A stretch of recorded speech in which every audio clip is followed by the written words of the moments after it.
ባዶነት ሲሰማኝ፣ ብቸኝነት ሲወርሰኝ፣ ሲደክመኝና ሲከፋኝ ከማንም በላይ መጠጋት የምፈልገው የነፍሴ አምላክ ወደ ሆነው ጌታዬ አላህ ሱብሓነሁ ወተዓላ ነው። ያኔ እስቲ ብቻህን ላግኝህ የኔ ጌታ ብዬ እገላለሁ። ይኸውላችሁ ሀጃ ሲኖረን እጃችንን ወደ ላይ በማንሳት ብቻ አይደለም አላህ የሚለመነው፣ ለአላህ ብቻ ብለን የምናደርጋቸው መልካም ነገሮችም ጭምር አላህ ይለመናል። የበደለንን አፉ በማለት ለወላጆቻችን መልካም በመዋል ሶደቃ በመስጠት የቲምን በማስታወስ የተቸገረን በመርዳት ሰውን ወደ መልካም ነገር በመጣራት ከመጥፎ ነገር በመከልከል ግራ ለገባው መፍትሄ በመስጠት ቁርአንን በመቅራት ሰዎችን ከጭንቀት በመገላገል ዚክርና እስትግፋር በማብዛት በሰዎች ነፍስ ውስጥ ደስታን በመዝራት ለሌላ ሰው ዱዓ በማድረግ ስለ አላህ ባሮች በመጨነቅ ተውባ በማድረግና በመሳሰሉ ደጋግ ስራዎች ሁሉ ወደ አላህ በመቃረብ አላህ ይለመናል። አህባቢ ፊላ ችግር ሲገጥማችሁ፣ መከራ ሲያገኛችሁ፣ ስትታመሙ፣ ግራ ሲገባችሁ፣ የሆነ ነገር ሲያሳስባችሁ አላህን በልባችሁ አውሩት። መልካም ስራዎችን በመስራት ለምኑት። መልካም ቃል ሶደቃ ናት። ድብቅ ሶደቃ የአላህን ቁጣ ታበርዳለች፣ የታመመን ትፈውሳለች። መልካም ስራ ከክፉ ኻቲማም ይጠብቃል። ውድ ወንድሜ ቀኑ አልፎ ጸጥታው ሰፍኗል። ዓለም በዝምታ ተውጣለች። አንተም ከቀኑ ውክቢያ ከሩጫውና ከድካሙ አርፈህ ወደ አልጋህ አምርተሃል። ዓይንህን ከመጨፈንህ በፊት ይህን ጥቂት መስመር ለልብህ ንገራት። በየቀኑ ምግብ እንደሚያስፈልገን፣ ስንታመም መድኃኒት እንደሚያስፈልገን ሁሉ በቋሚነት ቁርአን ያስፈልገናል። ቁርአንን አላህ ሽፋእ ብሏል። ያ አዩሃ ናሱ ቀድ ጃአኩም ቡርሃኑ ሚን ረቢኩም ወአንዘልና ኢለይኩም ኑረን ሙቢና። እናንተ የሰው ልጆች ሆይ ብርሃንን የያዘ ሁሉን ነገር ግልጥ አድርጎ የሚያስረዳ መጽሐፍን አውርደንላችኋል። ወኑነዚሉ ሚነል ቁርአኒ ማ ሁወ ሺፋእ፣ ከሰማይ ከሚወርዱ ነገሮች ቁርአን የሚባል ነገር አውርደናል። ምንድነው ጥቅሙ? ሺፋእ ፈውስ ነው ብሏል አላህ ተባረከ ወተዓላ። ህይወት ላይ ስኬት እንዲገኝ ሰላም እንዲገኝ ቁርአን ያስፈልገናል። ቁርአኑ በእጃችን ስለያዝ ነው።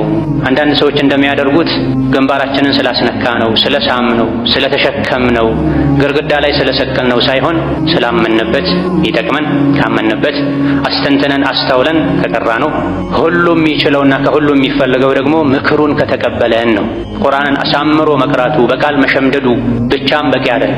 ዋናው ትልቁ ግቡ የመሐፈዙም የመማሩም የማስተማሩም ቁርአን የማውረዱም ዓላማው ቀቡሉ መዋዒዝሂ ነው። የቁርአንን ምክር መቀበልና መተግበር። የአንድ ገበሬ አህያው በድንገት ለውሃ በተቆፈረ ጉድጓድ ውስጥ ይወድቃል። አህያውም ጉድጓዱ ጥልቅ በመሆኑ መውጣት ስላቃተው የይድረሱልኝ ጩኸቱን ያሰማል። የአህያውን ጩኸት የሰማው ገበሬ በፍጥነት ወደ ጉድጓዱ ቢደርስም አህያውን ግን በቀላሉ ማውጣት እንደማይችል ይረዳል። እናም የውሃ ጉድጓዱ ውሃ ነጥፎ እንደነበርና አህያውን በጣም ያረጀ በመሆኑ ከዚህ በኋላ አገልግሎት ስለማይሰጠኝ ለምን እዚሁ ጉድጓድ ውስጥ አልቀብረውም ብሎ ያስብና ጎረቤቶቹን ለእርዳታ ይጠራል። ከዚያም ጎረቤቶቹ ጋር በመተባበር በአካባቢ ያገኙትን ቆሻሻ፣ አፈር ሁሉ ወደ ጉድጓዱ ውስጥ መመለስ ይጀምራሉ። አህያውም ያወጡኛል ብሎ ሲጠብቅ ሊቀብሩት መሆኑን ሲረዳ የተማጽኖ ጩኸት ቢያሰማ ማንም ግን ሊያዳምጠው ፈቃደኛ አልነበረም። ሰፈርተኛ ሁሉ ተባብሮ አፈር ማልበሱን ቀጠለ። ከጥቂት ደቂቃዎች በኋላ አህያው ጩኸቱን በማቆም ዝም ማለቱ ቢገርማቸውም አፈር ማልበሳቸውን ግን ቀጥለዋል። አህያው ጩኸቱን ለምን ዝም እንዳለ ግን የገባው ሰው ማንም አልነበረም። ተስፋ ያልቆረጠው አህያ ግን የሚወረወርበትን ቆሻሻ ሁሉ እያራገፈ ይቆምበት ጀመር። ከቆይታ በኋላ ያልጠበቀው ነገር ተከሰተ። ሊቀብሩት ቆሻሻ ሲወረውሩበት የነበረው አህያ በተወረወረበት ቆሻሻ ላይ የቆመ ከፍ እያለ ወደ ጉድጓዱ ጫፍ ላይ ደረሰ። እናም ያ አህያ ከጉድጓዱ ላይ ወጣ። በስከ መጨረሻም ችግርህ ሁሉ የህይወት ፍጻሜ አድርገህ አታስብ፣ የከፍታ ምክንያት ሊሆን ይችላልና። ቆሻሻ ወርዋሪዎችን አትጥሉ፣ የተዘጋ መንገድን ይከፍታሉና። በስከ መጨረሻም ይህ ቪዲዮ ለአንድ ሰው ስለሚጠቅም ከሰማችሁ በኋላ ሼር፣ ሪፖስት፣ ኮፒ ሊንክ እያደረጋችሁ የየበኩላችሁን ኃላፊነት ተወጡልኝ ይላሉ። አንደኛ ዛሬ ያለፈው በአላህ ፍቃድ ነው። ዛሬ የገጠሙህ ነገሮች በሙሉ ደስታውም ይሁን ፈተናው አጋጣሚ አይደሉም። አላህ ለአንተ የጻፈው መክሊትህ ነው። ስኬትህ ትህትናህን እንዲያስተምረህ፣ ችግርህ ደግሞ ትዕግስትህን እንዲያላብስህ የታዘዙ ናቸው። ስለዚህ አልሐምዱሊላህ በል። ጌታ አላህ በተከበረው ቃሉ ያ አዩሃ አለዚነ አመኑ ላ ቱልሂኩም አምዋሉኩም ወላ አውላዱኩም ዐን ዚክሪላህ ወመን የፍዐል ዛሊከ ፈኡላኢከ ሁሙል ኻሲሩን ብሎናል። እናንተ አማኞች ሆይ ገንዘባችሁ፣ ንብረታችሁ፣ ልጆቻችሁ አላህን ከማውሳት ለአኼራ ከመዘጋጀት እንዳያዘናጓችሁ። ይህን ያደረገ ከሳሪ ጠፊ እሱ ነው ብላ። ሞት ሳይመጣ በፊት ኸይር ስራ ስሩ። ሞት ከመጣ በኋላ ኸይር ስራ ለመስራት እድል ብትጠይቁ አታገኙም ብሎናልና ዘውትር መንገደኛ እንደሆነን ልናውቅ፣ ምንም አይነት ማስተማመኛ እንደሌለን፣ ያለንባትን ደቂቃና ሰዓት ብቻ አላህ እንደሰጠን ቁጥርን በዛች የሚቻለውን ሁሉ ልናደርግ ራሳችንን ልናጸዳ ልናጠራ ይገባናል። ያለፈ ነገር አይቀየርም። ላወቀበት ግን ያለፈው ለወደፊቱ የራሱ የሆነ ትምህርት አለው። ካለፈ ነገር ተማር እንጂ ፍጹም አታማረር። ማማረር ነገህን በጎ አያደርገውም። የሰዎችን ሐሳብ የአንተን ማንነት አይገልጸውም። ማንነትህ አንተ ውስጥ ነው ያለው። መልካም አድርግ፣ ሌላውን እርሳው። የሁሉም ሰው የህይወት መንገድ ጉዞ ይለያያል። ጊዜው በደረሰ ሰው ሁኔታ አትቅና። ለሁሉም ጊዜ አለው። ያ ያንተ ጊዜ የኔ የሷ እስኪመጣ ድረስ መታገስ ግድ ይላል። በህይወታችን እያንዳንዷ የምናልፍባት ደስታም ሐዘንም የራሱ የሆነ ትምህርት አለው። ነጋችን የተሻለ ሆነው እንድናይ ትናንት ያለፍንባቸው መሰናክሎች ትልቅ ትምህርት ናቸው። ሁለተኛ፣ ልብህን አጽዳና ተኛ። በልብህ ውስጥ ቂም፣ ጥላቻ ወይም ቅናት ይዘህ አትተኛ። ያስቀየሙህን ሰዎች ለአላህ ብለህ ይቅር በላቸው። አንተ ሰዎችን ይቅር ስትል የሰማዩ ጌታ አንተን ይቅር እንዲልህ መንገድ እየከፈትክ ነው። ልቡ ንጹህ የሆነ ሰው እንቅልፉ ጣፋጭ፣ ህልሙም ያማረ ይሆናል። ታውቃላችሁ፣ የኔ የመኖር ዋስትናዬ በሰዎች እጅ ሳይሆን በአላህ ቁጥጥር ስር ነው ያለው። ሰዎች ስለወደዱኝ እሱ ያልሰጠኝን ነገር ሊሰጡኝ አይችሉም። ስለጠሉኝም ደግሞ እሱ የሰጠኝን ነገር ሊነፍጉኝ አቅም የላቸው። ለዛም ነው ሰው ስላስታወሰኝ አልኮፈስም፣ ስለረሳኝም ደግሞ አልጨነቅም። ብቻ እሱ አይርሳኝ። ገበሬው ለማዳበሪያ 100 ብር ቸገረውና ለአላህ ደብዳቤ ጽፎ ፖስታ ቤት አስገባ። የፖስታ ቤቱ ሰራተኛ የሁሉንም ደብዳቤ በየአድራሻቸው አስገብቶ የአላህ አድራሻ ቢጠፋው ፖስታውን ከፍቶ ማንበብ ጀመረ። አንብቦም ከት ብሎ ሳቀ። ባጭሩ ታሪኩ እንዲህ ይላል። አንተ አላህ ሆይ የማዳበሪያ ምንም የለኝም፣ ክረምቱን መጥቷል። እስከ ዛሬ ወር 100 ብር ላክልኝ። የማዳበሪያ ካላገኘው አላርስም፣ ካላረስኩ አልዘራም፣ ካልዘራሁ እኔም ቤተሰቦችን በረሃብ እንሞትብሃለን። ይህንን ደግሞ አንተ አትፈልግም ይላል ደብዳቤው። የፖስታ ቤቱ ሰራተኛ ደብዳቤውን አንብቦ ካበቃ በኋላ እስቲ የዚህን የዋህ ገበሬ ጉልይ ብሎ ከኪሱ 99 ብር አወጣና ፖስታውን አሽጎ ገበሬው ሳጥን ውስጥ አስገባ። ገበሬውም ልክ በወሩ አላህ እንደላከለት እርግጠኛ ሆኖ መጣ። የፖስታ ቤቱ ሰራተኛ ከሩቅ ተደብቆ ይከታተለው ጀመር። ገበሬውም ፖስታውን ሲከፍተው 99 ብር ብቻ ሆነበት። ተመልሶ ሌላ ደብዳቤ ጻፈ። ለማን? ለአላህ። አላህ ሆይ የላክልኝ ብር ደርሶኛል።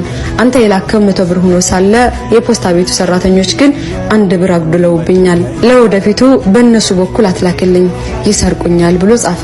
እዚህ ጋር ፈገግ እንደሚያደርገው ሁሉ ትልቅ ከጀርባው ደግሞ ትምህርት አለው። ስንቶቻችንን በጌታችን ላይ ሙሉ ተወኩል ያለን አላህ ያደርግልናል ብለን እርግጠኛ የምንሆነው? ሶስተኛ፣ ነገን ለባለቤቱ ስጠው። ስለ ነገ አትጨነቅ። ነገ ገና አልተፈጠረም። የነገን ጭንቀት ለዛሬው ረፍትህ እንቅፋት አታደርገው። ነገን የሚያውቀውና የሚያስተካክለው አላህ ሱብሓነሁ ወተዓላ ብቻ ነው። አንተ ዛሬ ላይ ሆነህ ተወከልቱ አለላህ፣ በአላህ ተመካው በልና ጭንቀትህን ለጌታ አስረክብ። ሐቢቢ የሆነ ሀም አለብህ፣ በጣም የሚያስጨንቅህ ነገር አለ። እሺ ደይንስ አለብህ፣ ልትከፍለው ያሰብከው ዕዳ ግን እስካሁን ያልከፈልከው ዕዳ አለብህ። በጣም ብዙ የሚያስጨንቅህ ነገራቶች አሉ። ኸይር እንግዲህ አሁንም ማስተምርህን ዱዓ ሳዲቀን ሚን ቀልቢክ ትለዋለህ። በኢዝኒላሂ ተዓላ ያለብህ ሁሉ ነገር ይፈረጃል ማለት ነው። ይህን ቪዲዮ ለጓደኛህ ሼር አድርግለት፣ ወደ ኸይር አመላክተው፣ በዛም ደግሞ አንተም ተጠቀምበት ማለት ነው። ዱዓውንም እዚህ ካፕሽን ላይ አስቀምጥልሃለሁ። እኔ ምን እልሃለሁ? ዱዓውም እንዲህ ብሎ ይጀምራል። اللهم مالك الملك تؤتي الملك من تشاء وتنزع الملك ممن تشاء وتعز من تشاء وتضل من تشاء بيدك الخير إنك على كل شيء قدير رحمن الدنيا والآخرة ورحيمهما تعطيهما لمن تشاء وتمنع منهما من تشاء ارحمني رحمة تغنيني بها عن رحمة من سواك إن شاء الله إن دعاء صادقا من قلبك تلو الله بإذن الله تعالى يبه نقر كله يفرجال لو ودنها شير الرجلت وده خير عملك مع السلامة ሰዎች ኑሮ ተወደደ ብለው እየጮሁ ያለው የኑሮ ምንነት ስላሳሰባቸው ስለገባቸው። የኑሮ መወደድ ከአላህ ጋር ያለ ግንኙነት ጤናማ እስከሆነ ድረስ ቀላል ነው። የረዝቀው አላህ ነው ተባረከ ወተዓላ። ቀጥ ብለን ከተገዛ ነው በገባለን ቃል መሰረት አንድ ዳቦ 1000 ብር ቢገባው እንኳን አላህ ያበላል ያጠጣል። ስራው ነው አያልቅበትም። ነገር ግን ሰዎች የተጨነቁ እየጮሁ ያለው ለዱንያ ነው። የቀልባቸው ጉዳይ፣ የአኼራቸው ጉዳይ፣ የአላህ ጉዳይ፣ የቀብር ጉዳይ ያን ያክል አያስጨኋቸው፣ አያሳስባቸው። ዲናቸው መንምኖ ሳስቶ ጠፍቶ ምንም አይመስላቸው ሰዎች ከኪሳቸው ገና ብር ሳይጠፋ ሊጠፋ ይችላል ሊቀንስ ይችላል ብለው 24 ሰዓት ይጮሃሉ፣ ያለቅሳሉ፣ ይፈራሉ። አቅል ያለው ልብ ያለው የአኼራ ጉዳይ የገባው ከህይወቱ በላይ ከቤተሰቡ በላይ የልቡ ጉዳይ ያሳስበዋል። ልብ ከአላህ ጋር የምንገናኝበት ገመድ ነው፣ መንገድ ነው። ከአላህ ጋር ያለን ግንኙነት ጤናማ ከሆነ ልባችን ንጹህ ከሆነ የጠየቅነውን ይሰጠናል። አላህ ተባረከ ወተዓላ ያሳሰበን ያስጨነቀንን ነገር ዞር ያደርግልናል፣ ያስተካክልልናል። ጥቃቅን ችግሮች የመጡብን ከአላህ ጋር ያለን ግንኙነት በመበላሸቱ ምክንያት። ከአላህ ጋር ያለን ግንኙነት የመበላሸቱ ምክንያት ዋነኛው ትልቁ የልባችን መበላሸት። ወንጀል ሲበዛ፣ ልቦች ሲሞቱ ሲታመሙ፣ ምድር ላይ የሚኖሩ ሰዎች አብዛኞቹ ቀልባቸው የተበላሸ ሰዎች ሲሆኑ ምድር ራሷም ትጠፋለች። ምድር ላይ የተስፋፋ ያለውን ወንጀል ማስቆም እስካልቻለን ድረስ፣ ወንጀልን እስካልጠላን ድረስ፣ ወንጀል እስካላሸማቀቅን ድረስ ከፊሎቹ ወንጀሉን በመስራት ሌሎቹ ወንጀሉን ንቀው በመተው አብሮ መጥፋት ሊመጣ ይችላል። አላህ ሲታመጽ የሙእምን ዝቅተኛ ግዴታው ወንጀሉን ጠልቶ ከቦታው ዞር ማለት መሸማቀቅ ነው። የአላህ በላ እንዳይመጣብን እያሉ መፍራትን። የአላህ በላ የሚመጣው እኛ ራሳችን በምንሰራው መጥፎ ስራ ምክንያት ብቻ አይደለም። ሌሎች ወንጀል ሲሰሩ አይቶ ዝም ማለት፣ አብሮ መብላት፣ አብሮ መጠጣትም የአላህን ቁጣ ያመጣል።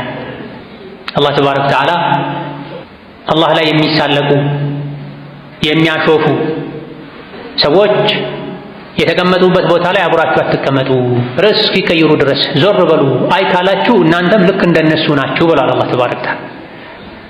አብረውኝ የሚውሉ አብረውኝ የሚበሉ ማያቸው መከታተላቸው በሶሻል ሚዲያ ደጋፊያቸው የሆንኩ ሰዎች ማን ናቸው? ምንድን ናቸው? የእነሱ ወንጀል ምድር ላይ ድርቅ እንዲበዛ በላ እንዲበዛ አላደረገም ወይ? እኔስ የእነሱ ደጋፊ አልሆንኩም ወይ? አውቄም ሳላውቅ። ይህ ሁለት አይነት ጉዳት እያስከተለብን ነው። አንድ የቀልብ መድረቅ ችግር፣ ሁለት ምድር ላይ ሰላም የማጣትን ችግር እያስከተለብን። ቀልቦች ሲበላሹ የምድር ህይወት ይበላሻል። ምድር ልጠፋ ሁሉ ትችላለች። አላህ በላውን በጋራ በጅምላ ሊያመጣብን ሁሉ ይችላል። ስለዚህ በአንደኛ ደረጃ ልብን ለመጠበቅ ምድርንም ሰላም ለማድረግ እንስሳት፣ አረጋውያን፣ ህፃናት እንዳይቸገሩ እንዳይሰቃዩ ለመከላከል በአንደኛ ደረጃ ከወንጀል መራቅ ያስፈልጋል። ሁሉንም አይነት ወንጀሎችን መጥላት መጸየፍ ያስፈልጋል።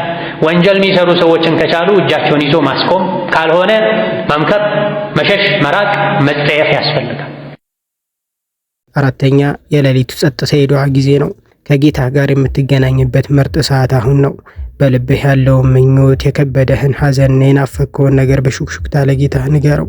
እሱ የማይሰማበት ጆሮ የማይመልስበት ችሎታ የለውም። ጊዜ ከምትወዳቸው ሰዎች ጋር ያለያይሃል፣ ግን እንድትረሳቸው አይፈቅድልህም። ራስን በኸይር ነገር ከጠመዱ ኸይር ባህል ይሆናል፣ ልማድ ይሆናል። ራስን በሸር ከጠመዱ ነፍስ ወደ ሸር እንድትሄድ ከፈቀዱ ነፍስያ ትበላሻለች፣ ሸርን ትለምዳለች። ሸር ሱስ ይሆንባታል፣ መልካም ነገር ዳገት ይሆንባታል። በተለይ ልጆች ይሄን በጊዜ አውቀው ኸይር እንዲለማመዱ፣ ለፈጅር ሶላት በጊዜ እንዲነሱ፣ ማታ በጊዜ እንዲተኙ፣ በየቀኑ ይሄን ያክል ጁዝ ይሄን ያክል ሱራ ቅራ ቅሪ ተብለው በቀን 3 ምግብ ጠብቀው እንደሚበሉት ራሱን የቻለ የሚቀሩት የቁርአን መጠን የንባብ መጠን ሊኖራቸው ሊደረግላቸው ይገባል። ውድ ወንድሜ አሁን አይንህን ጨፍን፣ ትንፋሽህን ረጋ አድርግ። አላህ አንተን እንደሚጠብቅህ እያሰብክ በሰላም ረፍ። ነገ አዲስ ተስፋ፣ አዲስ ረሕመትና አዲስ ሲሳይ ይዞ እንደሚመጣ አመን። አላህ ከክፉ ሁሉ ይጠብቅህ። መልካም የጥሩ ህልም ሌሊት ይሁንልህ። ቢስሚከ አላሁመ አሙት ወአህያ። ጌታዬ ሆይ በአንተ ስም እሞታለሁ በአንተም ስም እኖራለሁ በል። እዚህ ቻናላችን ላይ የምንለቃቸው ቪዲዮዎች ከተመቻቸው የቴሌግራም ኮሚኒቲ አለን። እዛ ኮሚኒቲ ላይ የተለያዩ ቻሌንጆችን፣ እዚህ ላይ የማይለቀቁ ቪዲዮዎችን እንለቅበታለን። ሊንኩን ኮመንት ላይ ያስቀምጥላችኋለሁ። ገብታችሁ ፎሎ አድርጉ። ለቻናላችን አዲስ የሆናችሁ ሰዎች ሰብስክራይብ በማድረግ ቤተሰብ ሁኑ።